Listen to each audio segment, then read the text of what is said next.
तो without wasting time आज की वीडियो शुरू करते हैं। तो आज हम इस वीडियो में टाटा मोटर्स के ऊपर बात करने वाले हैं। आज इस स्टॉक में 6% की जोरदार गिरावट देखने को मिली। ये गिरावट कितनी बड़ी है इसका अंदाजा आप इसी बात से लगाइए कि इतना रिटर्न एफडी साल भर में देती है, जिसके चलते आज इस स्टॉक ने 400 के नीचे के लेवल पे क्लोजिंग दी है। तो चलिए अब हम जानने का प्रयास करते हैं कि इस स्टॉक का मेजर सपोर्ट जोन कहाँ है, जिसके चलते आपको एक तसल्ली हो जाए कि ये स्टॉक इस लेवल के नीचे जाना मुश्किल है। तो यहाँ पे हमने एक हॉरिजॉन्टल लाइन ड्रॉ कर रखी है जो कि इस स्टॉक का मेजर सपोर्ट जोन है, जो कि सिंपली है लेवल 365 का। तो ऐसा क्यों, आप यहाँ पे इस गोले में देखिए तो यहाँ पे इसी लेवल को रेजिस्टेंस फेस करके नीचे आ गया था, फिर यहाँ पे ऊपर बढ़ने की कोशिश किया, फिर इसी लेवल को रेजिस्टेंस फेस करके नीचे आ गया, फिर यहाँ पे जब ऊपर फाइनली बढ़ गया तो देखिए इसी लेवल के आसपास यहाँ पे एक बार सपोर्ट लिया, फिर यहाँ पे एक बार सपोर्ट लिया, फिर यहाँ पे एक बार सपोर्ट लिया। एट दी प्रेजेंट इतनी गिरावट के बाद अगर ये स्टॉक गिरता है फिर से, तो फिर ये स्टॉक फिर से यहाँ पे सपोर्ट लेने आ सकता है। तो अगर हम इस स्टॉक में लॉन्ग टर्म के लिए इन्वेस्टमेंट करना चाहते हैं तो 365 का काफ़ी अच्छा लेवल बन सकता है। तो काफ़ी लोग का सवाल होता है कि हमें इस स्टॉक में इन्वेस्टमेंट ही क्यों करनी चाहिए। तो देखिए सबसे पहली बात, टाटा ग्रुप की कंपनी है तो ट्रस्ट बढ़ जाता है।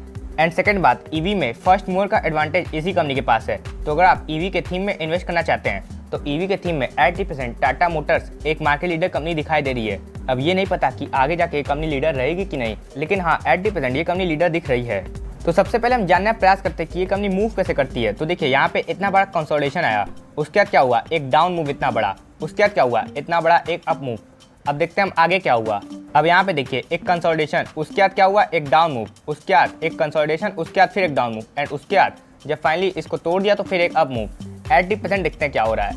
80% यहाँ पे एक कंसोलिडेशन हो रहा है। तो इस स्टॉक की चाल के हिसाब से अगला मूव क्या होना चाहिए, एक डाउन मूव होना चाहिए। तो अगर हम इस डाउन मूव में इन्वेस्टमेंट करते हैं तो आगे आने वाला जब एक अप मूव आएगा तो हमें काफ़ी अच्छा फायदा हो सकता है। वहीं इस स्टॉक का RSI इस समय 29 पे जा चुका है, यानी कि ये स्टॉक इस समय डाउन ट्रेंड में आ चुका है। जब तक इस स्टॉक का RSI 40 के ऊपर नहीं जाता तब तक ये स्टॉक डाउन ट्रेंड में रहेगा। तो अगर हम 80% इन्वेस्टमेंट करना चाहते हैं तो हमें थोड़ा कॉशियस रहना चाहिए एंड इन्वेस्टमेंट नहीं करनी चाहिए। 40 के RSI का वेट करना चाहिए। भले ही उस समय हमें ये स्टॉक थोड़ा महंगा मिलेगा, लेकिन वहाँ पे हमें एक कंफर्मेशन मिल जाएगी कि ये स्टॉक कम से कम साइडवेज ट्रेंड में आ गया है, अब डाउन ट्रेंड में नहीं है।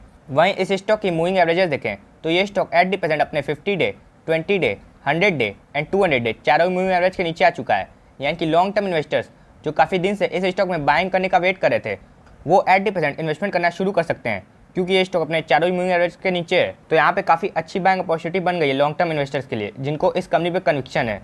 वहीं इस स्टॉक का इचिमोकू क्लाउड हमें ये बता देगा कि इस स्टॉक में गिरावट क्यों आ रही है, क्योंकि इचिमोकू क्लाउड में कन्वर्जन लाइन ने बेस लाइन को नीचे की तरफ काट दिया था, जो कि एक सेल सिग्नल होता है। तो इसीलिए आपको इन्वेस्ट करने के पहले भी थोड़े मोड़े इंडिकेटर्स देख लेने चाहिए कि नियर टर्म में क्या हो सकता है।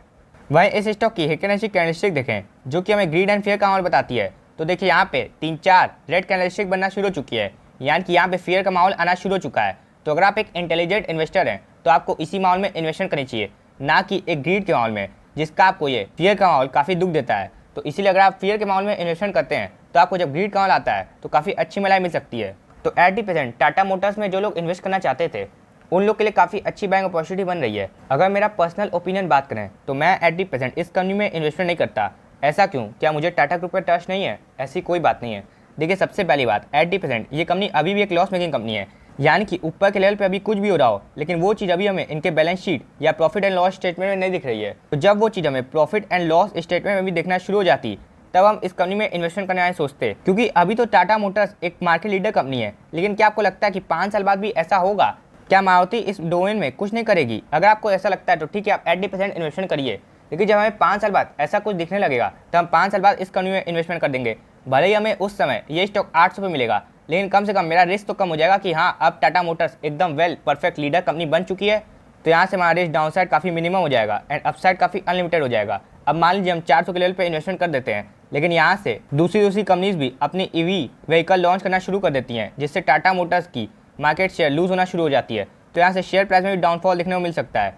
तो अल्टीमेटली हमारा रिस्क कितना हो गया यहाँ पे। लेकिन अगर हम 800 के लेवल पे इन्वेस्टमेंट करेंगे जहाँ पे हमें पता चल चुका होगा कि टाटा मोटर्स लीडर कंपनी है, तो भले ही हम 100% ऊपर इन्वेस्ट कर रहे हैं लेकिन हमारा रिस्क कितना कम हो गया। तो इसी कारण से हम इस कंपनी में इन्वेस्टमेंट नहीं करते 80%, लेकिन बाद में इन्वेस्टमेंट जरूर कर सकते हैं।